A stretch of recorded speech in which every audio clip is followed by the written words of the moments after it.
Okay, so I just realized that I've been talking to myself for 45 minutes and doing this whole video without ever going live.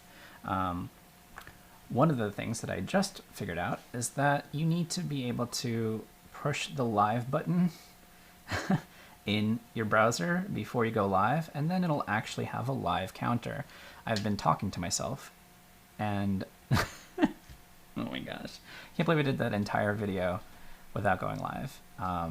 Maybe I'll re-edit it down and share the blooperness of what just happened. Wow, I'm such a moron. Okay, so maybe we'll just do a quick live then and see if people tune in with it actually being live. Maybe. Bueller. Wow, that's so embarrassing. So you can tell I'm a streaming noob since I didn't actually do any streaming. The good news is that it should have hopefully been recorded. So I've been using the ATEM Mini Pro for the first time, and essentially we have this right over here. I have it recording to an external drive as well as streaming on air. So even though I was sending my signal to YouTube, it wasn't live in the YouTube page because I'm a moron. So the concurrent viewers that I thought, oh, at least one person's watching, is just me. Which, I mean, it still is just me, but at least now it'll probably go to YouTube servers, and I'll have something to post for the week that, instead of thinking, oh, sure, I was live, and I wasn't. So that's embarrassing. So the original purpose of this stream was to do a live unboxing, and since I wasn't live when I unboxed, I guess you'll have to tune in to the replay of the video. We'll kind of see what happens. So, wow, thanks to Mac, yeah. Now that you see that you are live, I figured at least you would join, and the fact that you didn't when I was talking to myself for 45 minutes, I should have guessed something was wrong. But so, welcome to the feed. I'm glad you tuned in. I'm super embarrassed that I did it wrong, so y'all missed an unboxing, but I never do unboxing videos right anyway. That's for other famous YouTubers. So maybe I'll use this as a quick live overview of the setup that I'm using, since it's still set up and we're live. That's really redundant. So you might have noticed that behind me I have some really cool trippy colors. That is what I was unboxing, the Aputure MC. So the box. And let's go to a top-down view and pretend I'm unboxing it all over again. So the funny thing about all of this and how it's an epic fail is that I waited months until this was no longer backordered to get it, and then I waited an extra couple of weeks until I was going to do this unboxing. And the fact that I epically failed in actually doing it live is just fitting to just how I'm such a noob in this category. So inside the box, when I opened it, was the light, and now it's empty. And down here was kind of the accessories. So I won't bore you with a fake unboxing beyond that, but needless to say, what I'm using it for right now is this background light. So let me just move it over and show you. So this is the light right over here. This other box is a battery pack because it wasn't charged out of the box that much, so it died while I was demoing the menu features. So it should have some juice now, so let's just unplug it and go from there. Great. So let's see. We've got the light, and it's on. It has a physical on and off switch, which is great because it's instant gratification for on and off. As far as the design, it's about the size of a wallet or credit card. Frosted white, but glossy on top. Then you've got the name and the display. And then let's see what we got. Let's see if it's focusing. Yep. Let's go to program. So now I can see what I'm doing. Yep. On the back, we've got some magnets. So it's great for quick attachments. And then some vents, little 1/4-20 thread for mounting as well. Then the control wheel. I need to figure out where my focus point is on this camera. There we go. And then the display. So when I turn it on,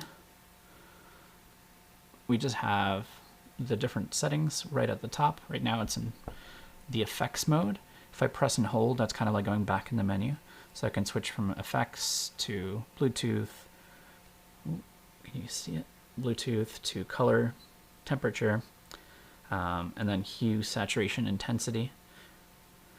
Right now it's just set to a party mode, so it just constantly changes.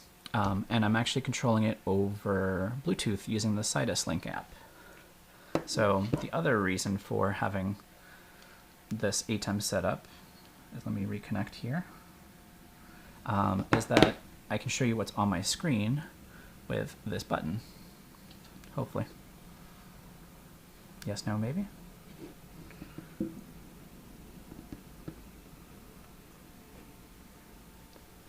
Let's try that again. Okay, on air. Oh no. Okay, of course now it doesn't work, but it's been working pretty much non-stop. Downstream key. Oh, okay. I wanted to tie that to the other one. Okay, that's the downstream key. I wanted the upstream key.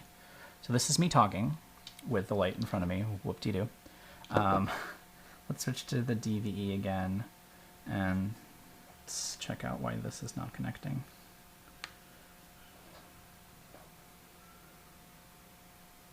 There we go. So now you should see my phone over here. So let's switch back to this main view. So I was able to put the light behind me and have this cool little background. And it's neat because I can either pick a color just by dragging, so red, blue, green, and it changes right behind me. Change the brightness, blue, red, orangish. So it's pretty great. Before I used to use the Loom Cube, which now is kind of on the side over here. There we go.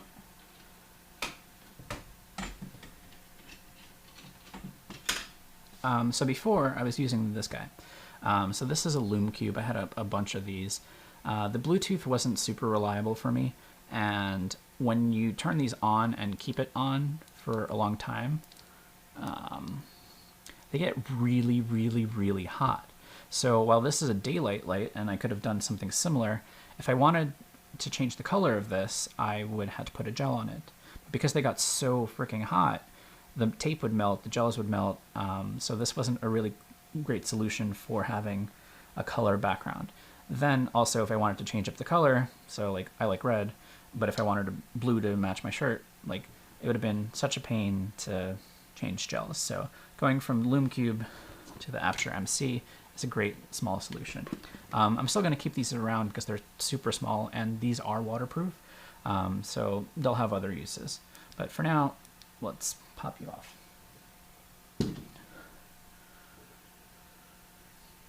All right, so where were we? I still have, there we go. So this is kind of just a quick interface. Let me switch to YouTube and see if anybody's actually tuned in. Oh, hey, Eric. Thanks for the fire. It's cool that I now figured out how to tune in live. I have been talking to myself for 45 minutes only to realize that I was just previewing the stream and not actually going live. So that was an epic fail. I'll probably condense it down for a blooper reel later. So just a quick overview. We've got the MC. This was the box. I have it running behind me, and I like it because I can control the light using the interface. You can kind of see it on my screen right over here. So it can be different shades of white. So let's say I wanted it to be daylight just like my key light. I can change it to preset 5600. I actually prefer to use 5500.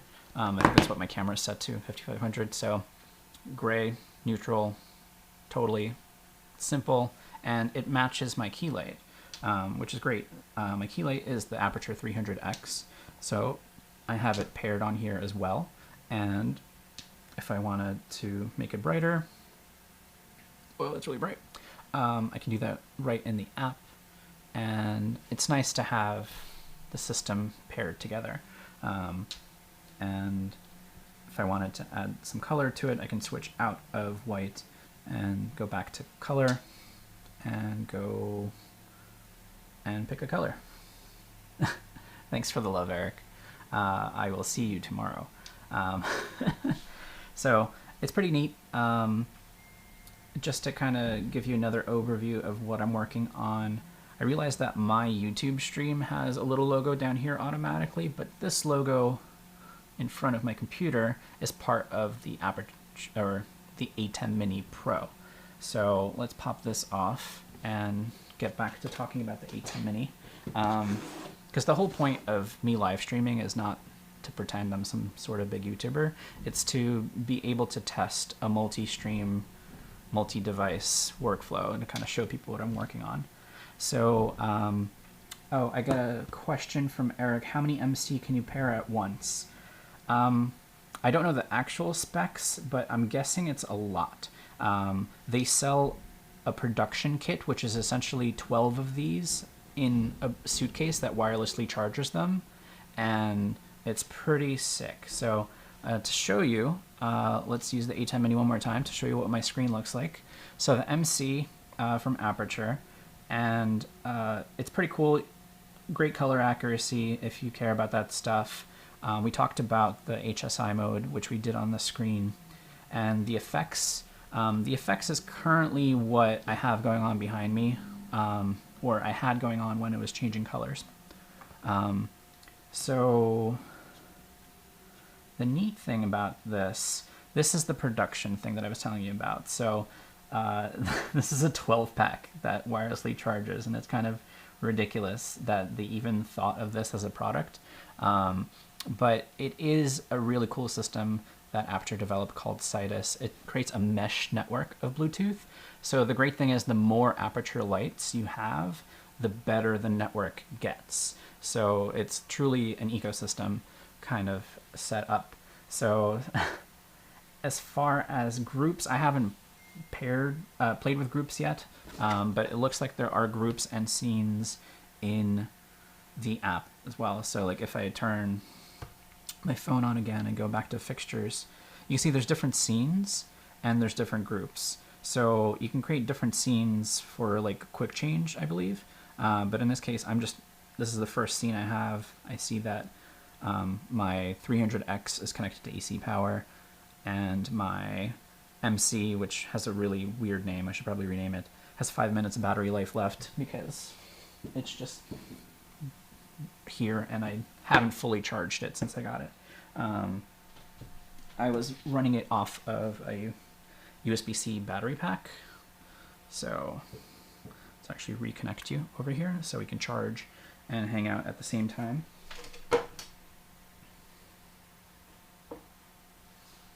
There we go.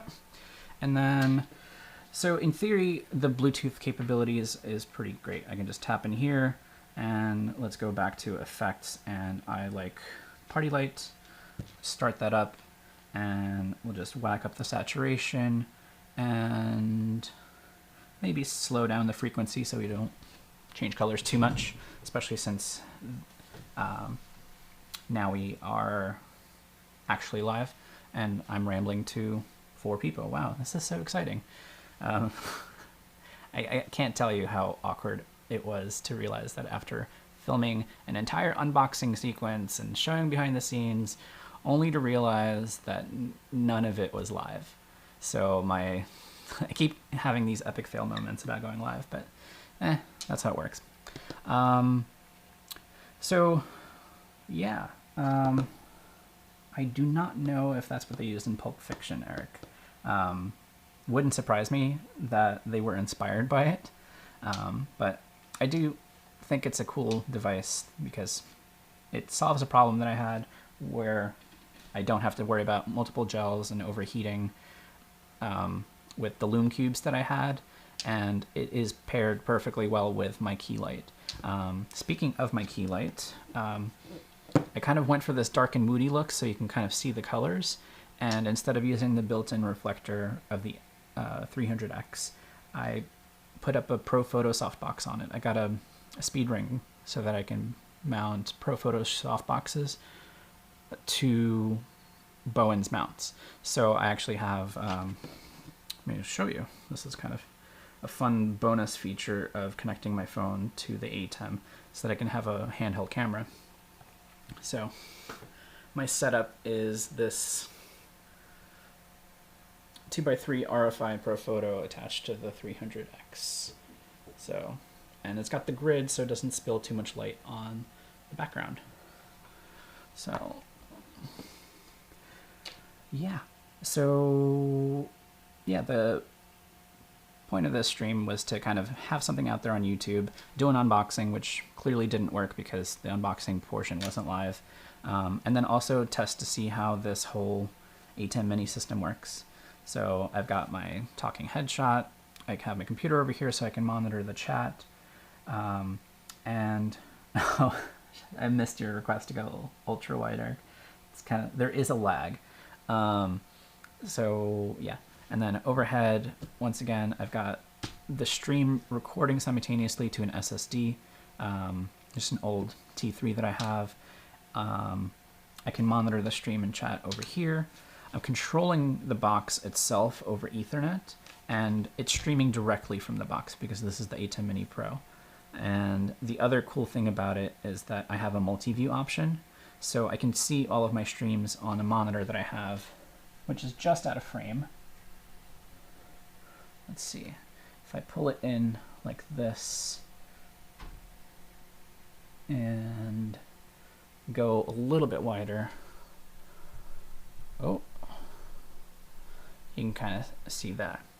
And it looks like my camera 1 battery just died. So hang on just a second. The irony is that this is supposed to be on an AC pack, so I don't know what's going on.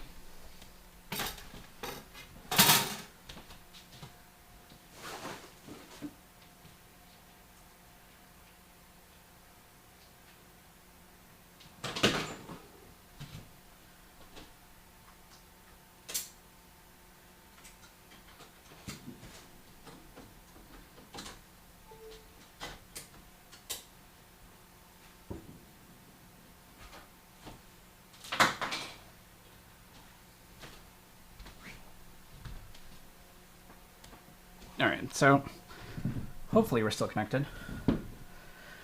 Yeah, so I've been having some issues. I have this thing called a Tethered Tools case relay system. It hasn't really been working, so I'm looking into other DC AC options for cameras. Oh, and then, so this was the multi-view monitor that I have just out of frame. I guess we can keep it in the frame. I don't need it to be perfect. Let's go. Yeah. So as far as answering your questions, how's the ATEM going? This is actually my first test of it live. That seems to have worked. The first time I went live, I was unhappy with the colors, so I freaked out and I deleted everything. The second time I was talking to myself without actually going live because I was using, I don't know what I was using. YouTube has like multiple ways to live stream that I'm discovering. So one way is to use it, a webcam that's connected. So the first time I tried, I connected the ATEM Mini Pro over USB-C to my computer and then used it as a webcam to stream live. Now I'm actually just streaming directly from the ATEM Mini over Ethernet. I got a ridiculously long Ethernet cable from downstairs from my router, going up to my room and connecting it to the box. And then that has two added benefits. Because I'm streaming directly from the ATEM, my computer is actually not like being super processor intensive, so the fans on it are pretty quiet. Ironically, I have a fan on the desk because it's a little toasty in here, so if you hear some background noise, it's a physical fan to camera right. But streaming live from the box means I don't have to tie the computer resources up with processing camera feeds. I can just have it go live from this box, and the ATEM does all of the work for me. And because the USB-C is available, I can have a backup by recording to the SSD. And I can also control stuff using the ATEM software, which is kind of neat. So I was showing this off before. I don't know if you were tuning in or if I just remember me talking to myself about this and when I wasn't live. The ATEM software control, I can control everything on the ATEM remotely and control different types of overlays. So you'll see that like if I switch back to my main view, there's a little logo to like in front of this area, but then when I switch back, the logo disappears. And that is because I have it set up as a downstream key, and it's tied to the camera angle. So if I go to the palette for downstream key, you see it's filled with my media player, and my media player is set to a still that I set up, which is right over here. And that I just did in Photoshop. So just a quick little graphic, nothing too fancy, on a transparent background, and then worked on just doing, there's a script that's built in. So when I did file export, there's an ATEM export right over here. So you can create whatever graphic you want, and then with one click, it'll be imported into the ATEM software. And then I enable it as a downstream key. And if I turn off tie and just go on air, you see the logo just pops up anytime I want it. So instead, I'm going to switch to tie. But now if I switch back, you see the logo disappears because it's tied to that screen. So to switch it, what I do is I just change the position of the fader. So if I fade it out in this view, but it's still tied, when I go back to view 1, the logo is back, which is kind of neat.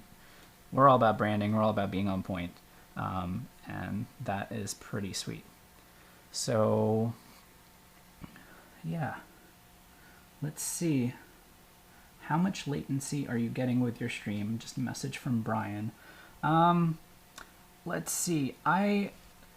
In the settings for YouTube, it's set to normal latency, and the current bitrate is a little bit low. Right now, it's saying I'm down to 673 kbps.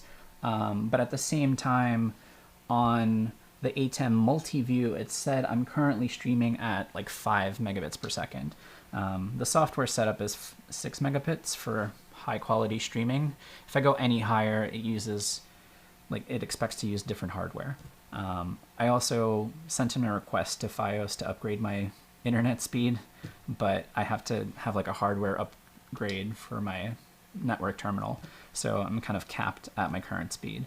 So with me on my computer watching the stream with my ATEM going hardwired out to the stream, plus I'm pretty sure my dad is tuned in, we're using a lot of bandwidth in the house. So it might be not so great. Currently it says we're in excellent condition, so hopefully it works. Hopefully it isn't too weird. I'll have to watch it back later, or you can just tell me. But yeah, it's kind of nice to actually have some feedback via the chat now, now that I'm actually live and not the moron that I was the last hour talking to myself and unboxing without pressing the go live button. Whoops.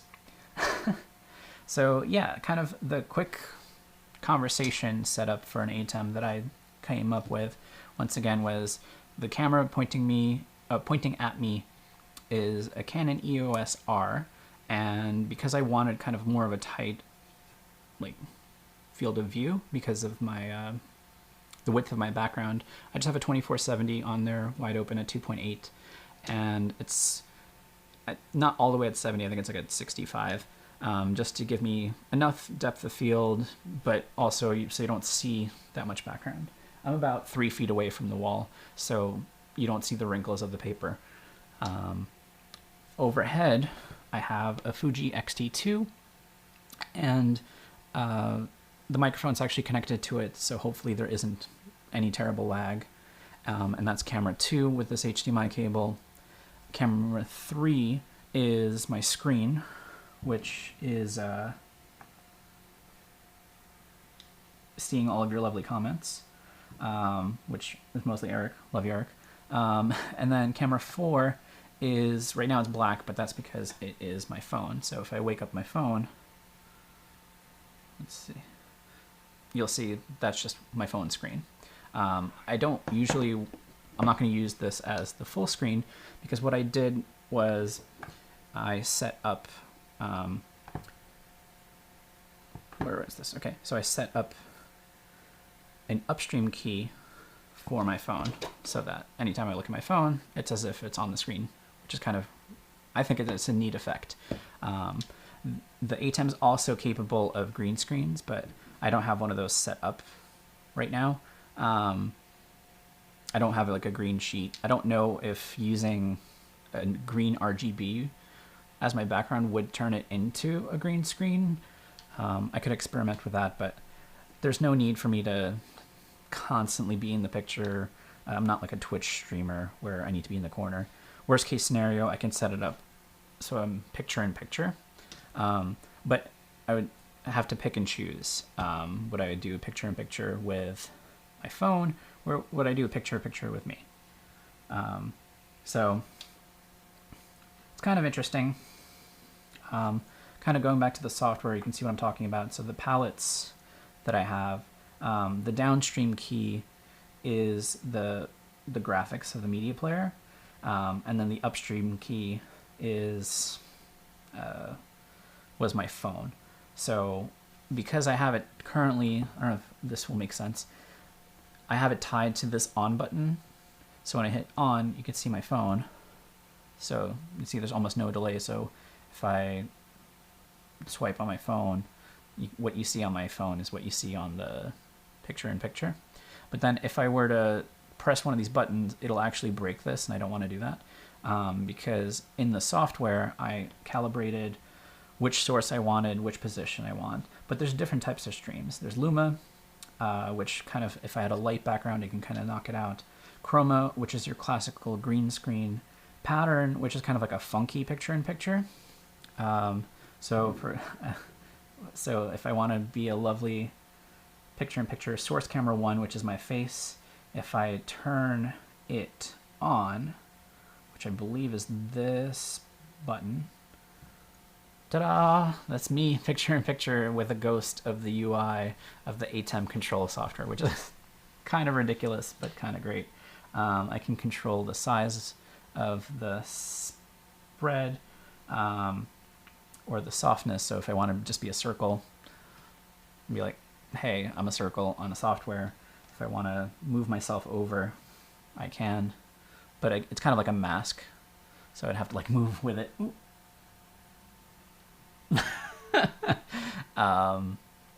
Yeah, that's just silly. And then, but that is what pattern style keying is in. It's just like advanced picture in picture. And I could also change what I'm doing. And so if instead of fill source camera 1, I can change the fill source to be camera 2, for example. So if you want to see what I'm doing on the table while you see the software, that is also an option for you. So it's just a cool way to cut in footage. And then, yeah, so that's me. I wish there was an easy way to reset where it was, because it actually worked really well. So it's the size of the pattern, and then what's interesting though is there isn't a way to change the size of the overlay. So the pattern is essentially a pattern mask. As opposed to the DVE, I can actually change the size of it. So if instead of camera 4, I change to camera 1, and then, hey, look, it's me, I can actually change where I am in the frame. So if I want to move myself around, I can do that right over here. So the DVE is kind of like a video overlay, and you can change the mask and the crop and the scale. And pattern is just like a funky mask, which is kind of neat. But yeah, that's kind of what I got. So let's go back to 1 and check in, see if there's any more questions. If not, I'm just going to call it a night because I'm going to see Brian and Eric tomorrow. Where in the world is Lexi San Diego? I love that show. Carmen, it's great. Cool. So, yeah, thanks for tuning in. This was like awkward for me because of the screw up that I had in the beginning, but it seems to have worked. I can show you me. I can show you content that I'm connected to. I can show you multiple camera angles, and I can kind of interact. So in theory, I would use something like this for a photo shoot where one of the input sources is like a BTS camera, one of the input sources is the computer, and then it'll be kind of a way to be there without being there, because yeah, we're going to phase 2 starting next week, but we'll see what the world becomes. Yeah. I think I'm going to call it a night. It's 10 o'clock. Do you know where your children are? Do you remember that growing up? And yeah, leave me comments or send me messages if you have suggestions. I guess I'll probably go and put this one, keep it live on the feed, and then maybe just for giggles, I'll edit down the awkward rambling video and upload that at a later time if you want to see me actually going more into detail of how I paired the Aputure MC and all that jazz. Yeah. Peace, love, and hash browns.